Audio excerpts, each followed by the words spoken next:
Sir sir sir sir sir வண்டி நிற்கிறேன் sir, ஒரு நிமிஷம் சார். சார் வண்டி சார், ஏன் சார்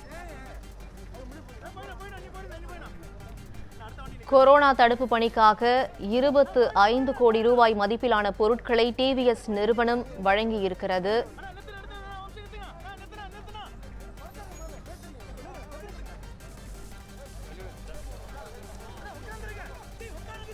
கொரோனா தடுப்பு பணிக்காக 25 கோடி ரூபாய் மதிப்பிலான பொருட்களை டிவிஎஸ் நிறுவனம் வழங்கியிருக்கிறது. இது குறித்த கூடுதல் விவரங்களோடு எமது செய்தியாளர் சிறில் தேவா இணைப்பில் இருக்கிறார். சிறில் தேவா, இந்த நிவாரணம் குறித்த முழு விவரத்தையும் பதிவு செய்யலாம். கொரோனாவினுடைய 2ஆம் அலை தீவிரமாக இருக்கக்கூடிய ஒரு நிலையில் இந்த கொரோனா தடுப்பு பணிகளுக்கான பல்வேறு உபகரணங்களை பல தனியார் நிறுவனங்களும் தனி நபர்களும் கொடுப்பதற்கு முன்வந்துள்ளனர்.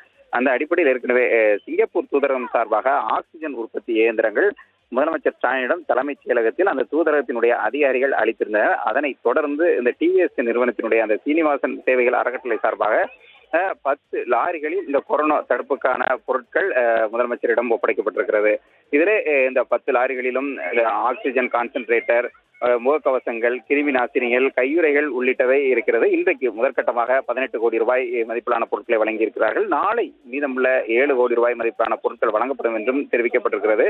இந்த ஒட்டுமொத்தமாக இந்த 25 கோடி ரூபாய் மதிப்பிலான இந்த கொரோனா தடுப்பு பொருட்கள் அனைத்துமே சென்னையில் இருக்கக்கூடிய ராஜீவ்காந்தி மருத்துவமனை, ஸ்டான்லி அரசு மருத்துவமனை என 2 அரசு மருத்துவமனைகளுக்கும் வழங்கப்படுகிறது. இதனைத் தொடர்ந்து அந்த அரசு மருத்துவமனையினுடைய மருத்துவர்களும் இங்கு வந்திருந்தனர்.